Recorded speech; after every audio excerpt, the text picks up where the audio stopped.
ഇന്ന് മുട്ട പൊട്ടിച്ച് പുറത്തിറങ്ങാനിരുന്ന നമ്മുടെ കുഞ്ഞിന് തോട് പൊട്ടിച്ച് പുറത്ത് വരാൻ ബുദ്ധിമുട്ടായതുകൊണ്ട് നമ്മൾ തന്നെ തോടിളക്കിയിട്ട് റെസ്റ്റ് ചെയ്യാൻ ഇരുത്തിയിരിക്കുകയാണ്. അപ്പോൾ നമ്മുടെ എല്ലാ പ്രിയപ്പെട്ട സുഹൃത്തുക്കൾക്കും ക്വാക്ക് ഫാമിലേക്ക് ഒരിക്കൽ കൂടി സ്വാഗതം. അപ്പോൾ നിങ്ങൾ ഈ കാണുന്നത് എന്താണെന്ന് ചോദിച്ചാൽ ഒരു ഉത്തരവാദിത്വം ഇല്ലാതെ എവിടെയെങ്കിലുമൊക്കെ കൊണ്ടുപോയി മുട്ടയിട്ട് വെച്ചിരിക്കുന്ന നമ്മുടെ ഒരു കോഴിപ്പെണ്ണിൻ്റെ അഹങ്കാരമാണ്.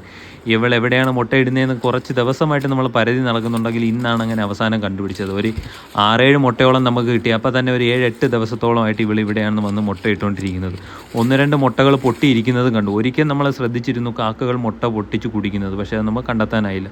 മുട്ടയുടെ കാര്യത്തിലേക്ക് പോകുമ്പോഴാണ് നമ്മൾ നേരെ ഇൻക്യുബേറ്ററിലേക്ക് വരുന്നത്. നമ്മുടെ ഇൻക്യുബേറ്ററിൽ ഇന്ന് വിരിയാൻ വെച്ചിരുന്ന 9-ാം തീയതി എന്ന് നമ്മൾ ഡേറ്റ് എഴുതി വെച്ചിരിക്കുന്ന മുട്ടകളിൽ നിന്ന് നമുക്ക് 2 കുഞ്ഞുങ്ങളെ വിരിഞ്ഞ് കിട്ടിയിട്ടുണ്ട്. ഒരാൾ പൊട്ടിക്കാൻ ബുദ്ധിമുട്ടിയിരിക്കുന്നതും കണ്ടു. അയാളെയാണ് നമ്മൾ ആദ്യം കാണിച്ചിട്ടുള്ളത്. എന്തായാലും ഇൻക്യുബേറ്ററിൻ്റെയും കുഞ്ഞുങ്ങളുടെ വിശേഷം മറ്റൊരു വീഡിയോയിൽ പറയാം. അതോടൊപ്പം തന്നെ ഏകദേശം 2 മാസത്തോളം പ്രായമായിട്ടുള്ള ഈ കുഞ്ഞുങ്ങളുടെ വിശേഷങ്ങളാണ് മറ്റുള്ളത്. ഇവർക്ക് വെള്ളമൊഴിച്ച് കൊടുക്കേണ്ടത്. ഈ വെളുത്ത കോഴിക്കുഞ്ഞിനെ പ്രത്യേകം ശ്രദ്ധിച്ചോണം. അതിനെ പറ്റി ഒരു വലിയ കാര്യം നിങ്ങളോടൊപ്പം പറയാനുണ്ട്. നല്ല അഹങ്കാരിയാണ്. അതോടൊപ്പം തന്നെ ക്രോയിലർ ടൈപ്പായിട്ടാണ് എനിക്ക് തോന്നിയത്. അത്യാവശ്യം നല്ല തൂക്കം വയ്ക്കുന്ന ഒരു പൂവൻകുട്ടനെ പോലെയാണ് എനിക്കിവനെ കണ്ടപ്പോൾ തോന്നിയത്. അങ്ങനെ എന്തായാലും ഇവനെ കുറച്ചൊന്ന് പേടിപ്പിച്ചിട്ട് നേരെ നമ്മൾ അപ്പുറത്തിരിക്കുന്ന കോഴിപ്പെണ്ണിൻ്റെ അടുത്ത് പോയി മുട്ട കളക്ട് ചെയ്യാൻ നോക്കിയതാണ്. ഇവളുമാർ എവിടെയെങ്കിലുമൊക്കെ പോയി മുട്ടയിട്ട് വെച്ച് കഴിഞ്ഞാലും അവസാനം നമുക്കൊന്നും കിട്ടില്ല. എന്നാൽ നമ്മൾ ഇതുപോലെ മുട്ട കളക്ട് ചെയ്തുകൊണ്ട് ഇൻക്യുബേറ്റർ വെച്ച് വിരിക്കാൻ ചെല്ലുമ്പോൾ നമ്മളെ ഇതുപോലെ ആക്രമിക്കുകയും ചെയ്യും. എന്ത് തന്നെ ആയാലും ഉള്ള മുട്ടയെല്ലാം വാരി പറക്കിക്കൊണ്ട് ഓടുക എന്നുള്ളതാണ് ലക്ഷ്യം. എന്തായാലും നമ്മുടെ കയ്യിൽ നിന്ന് ആക്രമിച്ച സ്ഥിതിക്ക് 2 വാക്ക് പറയാതെ പോകാനും പറ്റാത്തതുകൊണ്ടാണ് നമ്മളൊന്ന് എത്തി നോക്കിയത്. അപ്പോഴും കൊത്തുകൂടുമ്പോൾ രസം. കൊച്ചു പിള്ളേരോട് അങ്ങോട്ടും ഇങ്ങോട്ടും കളിക്കുന്നത് പോലെ ഒരു രസമാണ് ഇവരുമായിട്ടൊക്കെ അടി ഉണ്ടാക്കുമ്പോൾ. എന്തായാലും ആ കിട്ടിയ മുട്ടയെന്ന് പറയുന്നത് അത്ര നീറ്റ് മുട്ടയൊന്നുമല്ല. ചെറിയ പുള്ളിയും പോരുകളൊക്കെ കാണുന്നുണ്ട്. ഇത് നമുക്ക് കൺസ്യൂം കഴിക്കാൻ വേണ്ടി പ്രശ്നങ്ങളൊന്നുമില്ല, പക്ഷേ വിരിയാനുള്ള സാധ്യത വളരെ കുറവാണ്. പിന്നെ ഒത്തിരി സുഹൃത്തുക്കൾ പറയുന്നൊരു കാര്യമാണ് എല്ലാ കോഴികളെയും കൂടെ ഉൾപ്പെടുത്തിക്കൊണ്ട് ഒരു വീഡിയോ ചെയ്യാൻ പോകുന്നു. അത് വളരെ ബുദ്ധിമുട്ടുള്ളൊരു കാര്യമാണ്. ഒരാൾ വരുമ്പോൾ ഒരാൾ വരില്ല, വേറൊരാൾ വരുമ്പോൾ വേറൊരാൾ വരില്ല എന്നുള്ളൊരു സാഹചര്യമുണ്ട്. ചിലരൊക്കെ രാവിലെ പണിക്ക് ഇറങ്ങി കഴിഞ്ഞാൽ വരുന്നത് രാത്രിയായിരിക്കും, മരത്തിൻ്റെ മണ്ടയിൽ കയറിയിരിക്കും. ചിലരെയൊക്കെ നമുക്ക് കാണാൻ കൂടി പോലും കിട്ടാറില്ല.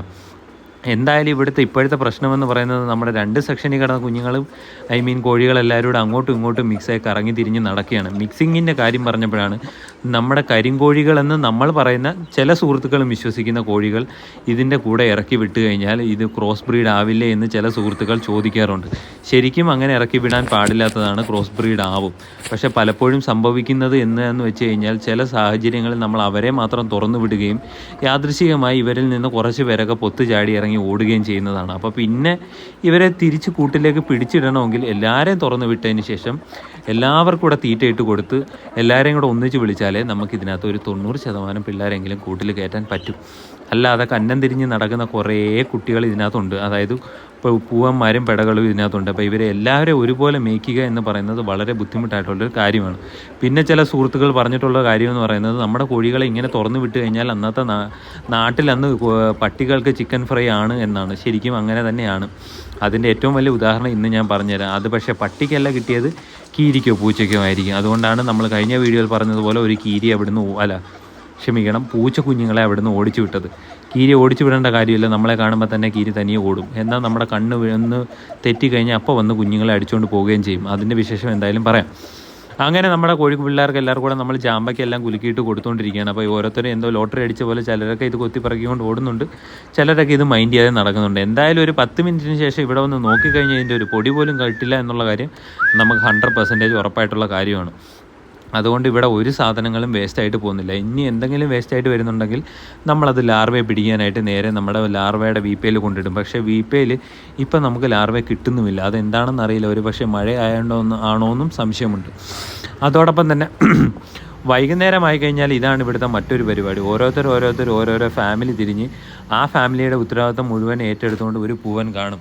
നമ്മൾ നേരത്തെ പറഞ്ഞതുപോലെ നമ്മുടെ കാർണവറുടെ സ്ഥാനം വീണ്ടും മാറിയിട്ടുണ്ട്. നേരത്തെ ഒരു അന്തർജനങ്ങളും മൈൻഡ് ചെയ്യാതിരുന്ന കാർണവർക്ക് ഇപ്പോൾ കുറേ അധികം അന്തർജനങ്ങളെ കൂട്ടായിട്ട് കിട്ടിയിട്ടുണ്ട്. അപ്പോൾ അവനെ കിട്ടിയ സ്ഥിതിക്ക് അവൻ്റെ ഉത്തരവാദിത്വം വളരെ വളരെ കൃത്യമായിട്ടാണ് ചെയ്യുന്നത്. ഇത് വളരെ ദൂരെ ഇരുന്ന് എടുക്കുന്നത് കൊണ്ടാണ് ചെറുതായിട്ടൊരു ക്ലാരിറ്റി ലോസ് ആയിട്ട് നിങ്ങൾക്ക് തോന്നുന്നത്. പക്ഷേ അടുത്ത് പോയി കഴിഞ്ഞാൽ ഇവർ ഓടിപ്പോക്കളയും. അപ്പോൾ ഇത്രയും പെടകളുടെ ഉത്തരവാദിത്വം ഏറ്റെടുത്തുകൊണ്ടാണ് നമ്മുടെ ആ കാർണവർ അവിടെ ഇരിക്കുന്നത്.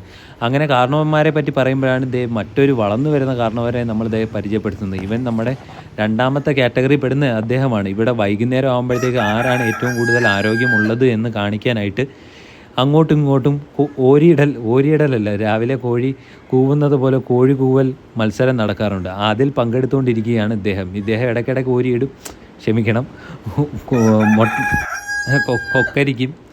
അതിനുശേഷം ഇതുപോലെ സ്വന്തമായിട്ട് ബ്രൂട്ടീഷൻ ചെയ്യും. അപ്പം പ്രകൃതിയെ സംബന്ധിച്ചിടത്തോളം ഇണ ചേരുക എന്ന് പറയുന്നത് സ്വന്തമായിട്ടുള്ള ഒരു അപ്പിയറൻസ്, ഇതുപോലെ സ്വന്തം തൂവലുകളാണെങ്കിലും സൗണ്ടാണെങ്കിലും കഴിവുകൾ തെളിയിക്കേണ്ട സാഹചര്യമാണ്. അങ്ങനെ സാഹചര്യം തെളിയിച്ചാൽ മാത്രമേ ഇത്രയും കോമ്പറ്റീറ്റീവായിട്ടുള്ള സ്ഥലത്ത് ഒത്തിരി പൂവനും കുറച്ച് പെടകളും ഉള്ള സമയത്ത് മേറ്റ് ചെയ്യാൻ വേണ്ടിയിട്ട് ഇണകളെ കിട്ടും. അങ്ങനെ പ്രോപ്പറായിട്ട് മേറ്റിംഗ് നടന്നാൽ മാത്രമേ നമുക്ക് ഇൻക്യുബേറ്ററിൽ വയ്ക്കുന്ന മുട്ടകളെല്ലാം പ്രോപ്പറായിട്ട് കിട്ടൂ.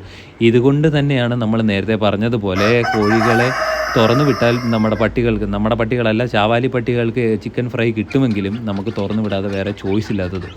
അങ്ങനെ 12 കുഞ്ഞുങ്ങളിൽ നമ്മൾ ഈ ബാച്ച് തുടങ്ങിയപ്പോൾ നമുക്ക് ലാസ്റ്റ് നിൽക്കുന്നത് 8 കുഞ്ഞുങ്ങളാണ്.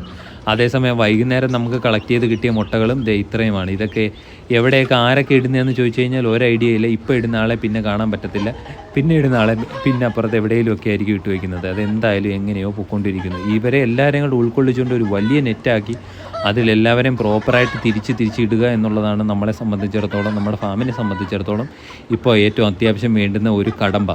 ഈ കാണുന്ന വെള്ളക്കുട്ടനെയാണ് നമ്മൾ നേരത്തെ കാണിച്ചത്. ഇവനിപ്പോൾ നിപ്പുണ്ട്. ഇവനെ നമ്മളൊന്ന് പിടിക്കാൻ ശ്രമിച്ചതാണ്. പക്ഷേ ഈ പുറത്ത് മുമ്പേ കാണുന്ന എല്ലാം തൊട്ടപ്പുറത്ത് കാണുന്നത് ഇവനെ പിടിക്കാൻ ശ്രമിച്ചതാണെങ്കിലും പക്ഷേ ഒരു കാരണവശാലും പിടി തന്നില്ല. പിന്നെ നമ്മളൊരു മണിക്കൂർ റെസ്റ്റ് ചെയ്തിട്ട് ഇവനെ ഒന്ന് മാറി നിന്നിട്ട് പിന്നെ പിടിച്ചിടാൻ വേണ്ടി തിരിച്ചു വന്ന് നോക്കിയപ്പോൾ ഇവനെ കാണുന്നില്ല. നേരത്തെ പറഞ്ഞതുപോലെ തന്നെയാണ്, ഒന്ന് കണ്ണ് തെറ്റി കഴിഞ്ഞാൽ നമുക്ക് ആളെ മിസ്സായിപ്പോൾ. അതാണ് അവസ്ഥ. നിങ്ങൾ ഈ ക്ലിപ്പ് പെട്ടെന്നൊന്ന് നോക്കിക്കോ. ചിലപ്പോൾ ഈ യൂട്യൂബ് ഈ പോർഷൻ കട്ട് ചെയ്ത് കളയാൻ സാധ്യതയുണ്ട്, അല്ലെങ്കിൽ വീഡിയോ ടേക്ക് ഡൗൺ ചെയ്യാൻ സാധ്യതയുണ്ട്.